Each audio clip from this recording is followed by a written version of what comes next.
Now, the VOA Special English program, American Stories.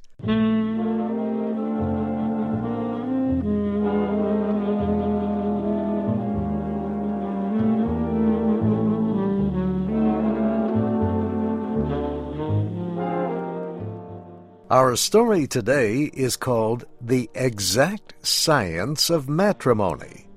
It was written by O. Henry. Here is Barbara Klein with the story.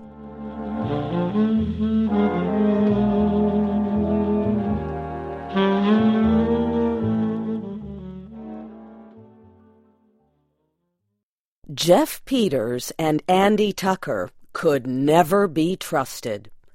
One day, the two men decided to open a marriage business to make some quick and easy money. The first thing they did was to write an advertisement to be published in newspapers. Their advertisement read like this: "A charming widow, beautiful and home-loving, would like to remarry. She is only 32 years old. She has $3,000 in cash and owns valuable property in the country. She would like a poor man with a loving heart. No objection to an older man or to one who is not good-looking. But he needs to be faithful and true, can take care of property, and invest money with good judgment. Give address with details about yourself. Signed, Lonely, care of Peters and Tucker, agents, Cairo, Illinois." When they finished writing the ad, Jeff Peters said to Andy Tucker, "So far, so good. And now, where is the lady?" Andy gave Jeff an unhappy look. "What does a marriage advertisement have to do with a lady?" he asked. "Now listen," Jeff answered. "You know my rule, Andy. In all illegal activities, we must obey the law in every detail. Something offered for sale must exist. It must be seen. You must be able to produce it. That is how I have kept out of trouble with the police.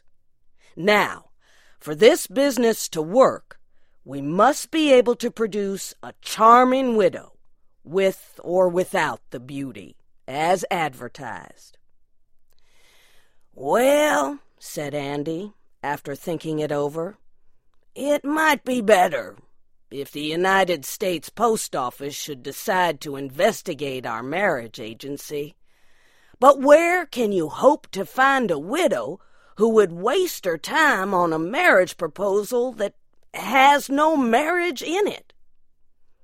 Jeff said that he knew just such a woman.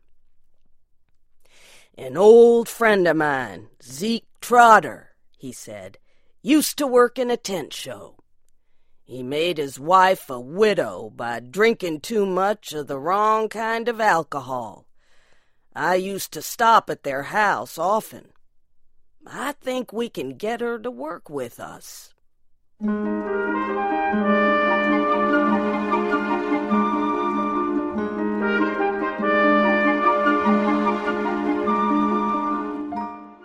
Mrs. Zeke Trotter lived in a small town not far away. Jeff Peters went out to see her. She was not beautiful and not so young, but she seemed all right to Jeff. "Is this an honest deal you're putting on, Mr. Peters?" she asked when he told her what he wanted.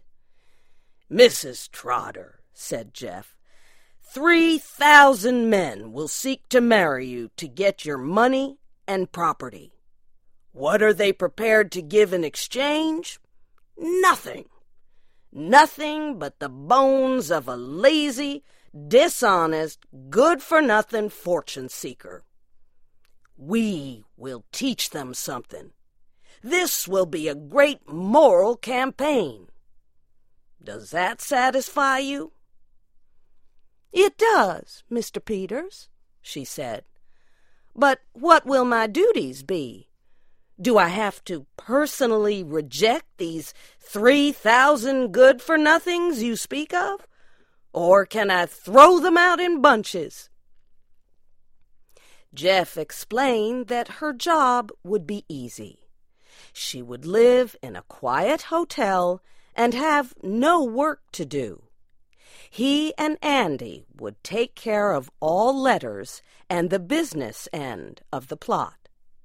But he warned her that some of the men might come to see her in person. Then she would have to meet them face to face and reject them. She would be paid $25 a week and hotel costs. "Give me 5 minutes to get ready," Mrs. Trotter said. "Then you can start paying me." So Jeff took her to the city and put her in a hotel far enough from Jeff and Andy's place to cause no suspicion. Jeff Peters and Andy Tucker were now ready to catch a few fish on the hook. They placed their advertisement in newspapers across the country. They put $2,000 in a bank in Mrs. Trotter's name. They gave her the bank book to show if anyone questioned the honesty of their marriage agency. They were sure that Mrs. Trotter could be trusted and that it was safe to leave the money in her name. Their ad in the newspapers started a flood of letters, more than 100 a day. Jeff and Andy worked 12 hours a day answering them. Most of the men wrote that they had lost their jobs. The world misunderstood them. But they were full of love and other good qualities. Jeff and Andy answered every letter with high praise for the writer. They asked the men to send a photograph and more details. And they told them to include $2 to cover the cost of giving the second letter to the charming widow. Almost all the men sent in the $2 requested. It seemed to be an easy business. Still, Andy and Jeff often spoke about the trouble of cutting open envelopes and taking the money out. A few of the men came in person. Jeff and Andy sent them to Mrs. Trotter, and she did the rest. Soon, Jeff and Andy were receiving about $200 a day. One day, a federal postal inspector came by. But Jeff satisfied him that they were not breaking the law.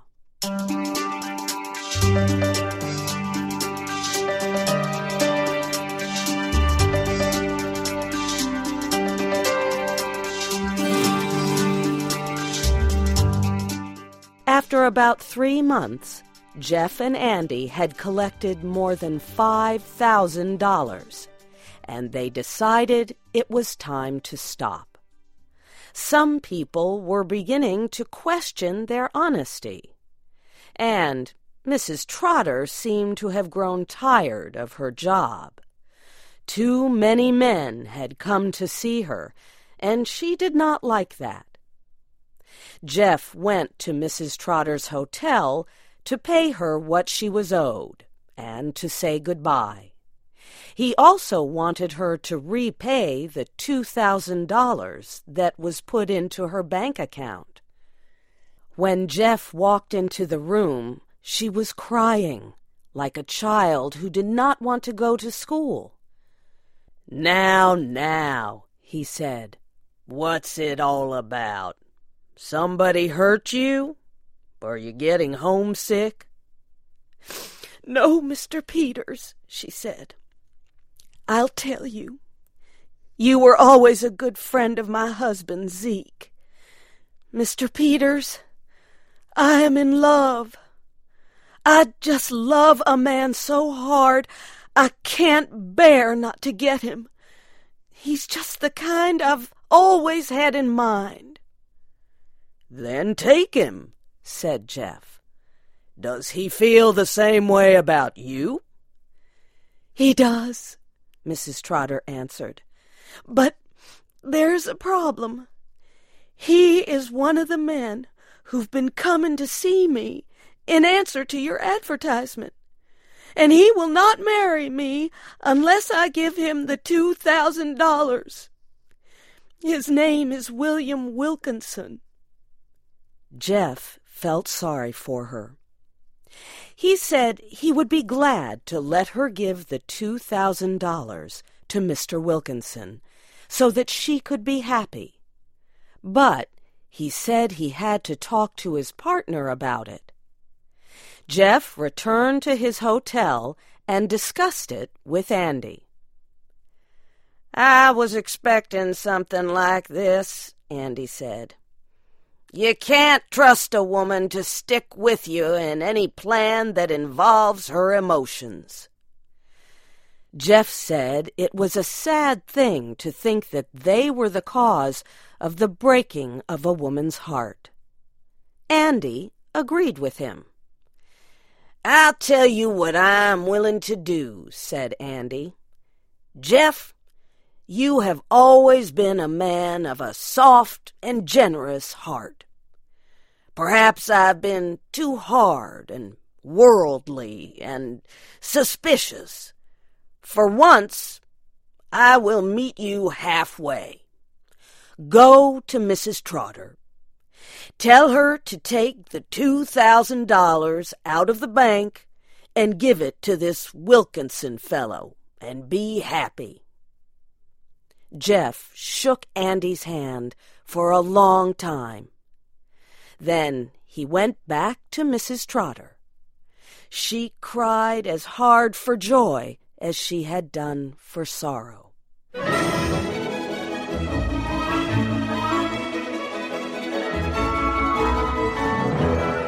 2 days later, Jeff and Andy prepared to leave town. "Wouldn't you like to go meet Mrs. Trotter once before we leave?" Jeff asked Andy. "She'd like to express her thanks to you." "Why, I guess not," Andy said. "I think we should hurry and catch the train." Jeff was putting all the money they had received in a belt he tied around his body. Then Andy took a large amount of money out of his pocket and asked Jeff to put it together with the other money. "What's this?" Jeff asked. "It's Mrs. Trotter's $2,000, said Andy. "How do you come to have it?" Jeff asked. "Mrs. Trotter gave it to me," Andy answered. "I have been calling on her 3 nights a week for more than a month." "Then you are William Wilkinson?" Jeff asked. "I was," Andy said.